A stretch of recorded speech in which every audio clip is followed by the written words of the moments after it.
সমাজের মধ্যে আল্লাহ পাক রব্বুল আলামিন আর ফাটানোর পরে আর হাসে সমাজ ব্যবস্থা আল্লাহ সর্বপ্রথম যে মাধ্যম আসছেন ইয়ানুল্ল ওয়াহি, যে ওয়াহি রাসূলুল্লাহ সাল্লাল্লাহু আলাইহি ওয়াসাল্লামর বিদায়ের উপরে বন্ধ গিয়ে গই। এখন ওয়াহির রাস্তা ইয়ান আর বাকি নাই। 2 নম্বর রাস্তা জিয়ান আরে সমাজ ব্যবস্থা আল্লাহ বলি আর পয়গম্বর মুহাম্মদ রাসূলুল্লাহ সাল্লাল্লাহু আলাইহি ওয়াসাল্লাম দিগিয়ে ইয়ানুল্লে ধর্মীয় শিক্ষা, ইয়ানুল্লে কি ধর্মীয় শিক্ষা। আরা জানি যে দুদিকে শিক্ষা আছে, ওগুলি কি দুনিয়াবী শিক্ষা আর ওগুলি ধর্মীয় শিক্ষা। দুদিকে শিক্ষা অবৈ শিক্ষা আর তো অত্যন্ত জরুরি, অবৈ শিক্ষা আর তো অর্জন করা পড়িব। তবে ধর্মীয় শিক্ষা যেবা আছে এবার অন্য শিক্ষার মধ্যে এত বেশি শ্রেষ্ঠ কিয়াল লাই এ সম্বন্ধে আয়নরারে 3 দিন হতা হইল। 1 নম্বর হইল যে ধর্মীয় শিক্ষা ইয়ানোর দ্বারা আরা অনেকে মনে করি যে শুধুমাত্র উখরবি লাভ আছে, দুনিয়াবি কোনো লাভ নাই। আরা অনেক মানুষের ধারণা দে ধর্মীয় শিক্ষার দ্বারাই শুধুমাত্র আখরাতের মধ্যে হাস থাকবো দিন, দুনিয়ার মধ্যে ধর্মীয় শিক্ষার কোনো হাস নাই। আরা ইন্ডিকে মনে করি থাকি, অনেক মাসে মনে করি। কিন্তু দুনিয়ার মধ্যে ধর্মীয় শিক্ষার দ্বারা কি হাস? 1 নম্বর হইলে দুনিয়ার মধ্যে ধর্মীয় শিক্ষার দ্বারা যেন হাস হয় না হইলে পুরা জগৎ রক্ষা হয় ধর্মীয় শিক্ষার দ্বারা। পুরা জগৎবাসী মানুষ তো শুরু করি, জীবজন্তু তো শুরু করি, গর্তর পিপিলিকা পর্যন্ত সমস্ত প্রাণীর রক্ষা ওদে এই ধর্মীয় শিক্ষার দ্বারায়। কিভাবে?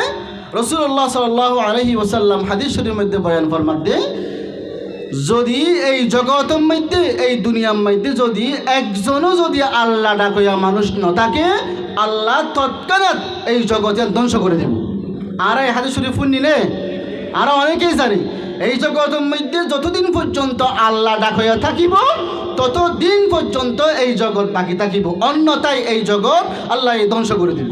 তাহলে এই যে আল্লাহ ডাকইয়া ইন তৈরি ওদের হন শিক্ষার মাধ্যমে, আমরা তো জানতো স্যার আল্লাহ ডাকইয়া হন শিক্ষার মাধ্যমে তৈরি হয়, ধর্মীয় শিক্ষার দ্বারাই আল্লাহ ডাকইয়া তৈরি হয়। এতলাই হাদিস শরীফের মধ্যে আছে যে গর্তর পিপিলিকা হইতে, সাগরের মাছ হইতে লই, জঙ্গলের জীব জন্তু হইতে লই, সমস্ত প্রাণীয়ে এই আল্লাহ ডাকে আল্লাহ বলে দোয়া করে।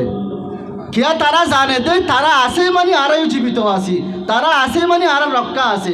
এই যে হদা তারা জানে এই হদাল্লাই ধর্মীয় শিক্ষার দ্বারাই পুরো জগৎবাসীর কি হয়? রক্ষা হয়। 2 নম্বর জিয়ান ধর্মীয় শিক্ষার দ্বারা দুনিয়ার মধ্যে দুনিয়ার যেই লাভ হয়, ইয়া ধরলে ধর্মীয় শিক্ষা যারা অর্জন করে তারার ভিতরে এরকম অনুভূতি আইয়ে, যেই অনুভূতির দ্বারা মানুষ জুলুম, নির্যাতন, অত্যাচার, বেবিচার, গুনার মিথ্যা মানুষ দাবিত নয়। যেই অনুভূতি অন্য হলেও শিক্ষার মাধ্যমে নয়, ঠিক কিনা? ধর্মীয় শিক্ষা এন শিক্ষা যে শিক্ষায় তোমার অন্তরের মধ্যে এই অনুভূতি জায়গায় দিব। যদি আয় হনিকের জুলুম করি, যদি আয় হনিকের নির্যাতন করি, যদি আয় হনিকের অত্যাচার করি, আয় যদি ডাহাতি করি, সন্ত্রাসবাদী করি, তাহলে হনিকে আর বাধা দিন না পাইলিও, হনিকে আর বিচার করি না পাইলিও অবশ্যই অবশ্যই একদিন না একদিন মহান আল্লাহ পাক রব্বুল আলামিন আর বিচার করিব। এই হতার এই অনুভূতি যে আছে, এই অনুভূতি একমাত্র জায়গায় পারে হন শিক্ষা, ধর্মীয় শিক্ষা, ইসলামী শিক্ষা, ধর্মীয় শিক্ষা। এই 2 নম্বর লাভ জিয়ান ধর্মীয় শিক্ষার দ্বারা মানুষের হাতে অর্জন হয়। 3 নম্বর যেই গুণ, যেই লাভ ধর্মীয় শিক্ষার দ্বারা মানুষের হাতে আইয়ে, ইয়া বললে জীবা ধর্মীয় শিক্ষা অর্জন করে ই বললে সবচেয়ে বেশি জনদরদী মানুষ, সবচেয়ে বেশি জনগণের উপকারের মধ্যে যে ব্যক্তি আইয়ে ইবাই ধর্মীয় শিক্ষার মানুষ।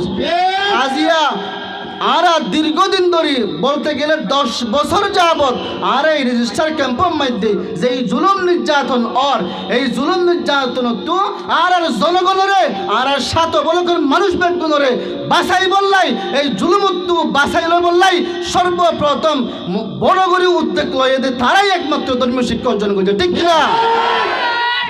এবং শুধুমাত্র এই রেজিস্টার ক্যাম্প বললাই নয়, ভারত উপমহাসাগর ভারতবর্ষের মধ্যে সর্বপ্রথম যেই ব্রিটিশের জুলুমের বিরুদ্ধে যে আন্দোলন করছে তারাও ধর্মীয় শিক্ষা শিক্ষিত, ঠিক কিনা? এহতাল্লাই আর যারা ধর্মীয় শিক্ষা করছি আর ভিতরে যারা ধর্মীয় শিক্ষা অর্জনকারী আছে তারা আর সম্মান করিয়ম এবং আর ফুয়া সাইন্দ্র যদি আর তুর এই জুলুম গড়াইয়া নির্যাতন গড়াইয়া সন্ত্রাসবাদী গড়াইয়া বানাইতে মনে না হইলে আর তু অবশ্যই অবশ্যই আর ফুয়াইন্দ্র ধর্মীয় শিক্ষা দিয়া পড়িব না পড়িব আর বেগুনের ফয়েসাইন ধরে ধর্মীয় শিক্ষা দিওরে দুনিয়ার মধ্যে লাভজনক ব্যক্তি বানাই দিতে যাই বললে তৌফিক দান করো। আসসালামু আলাইকুম রহমতুল্লাহ।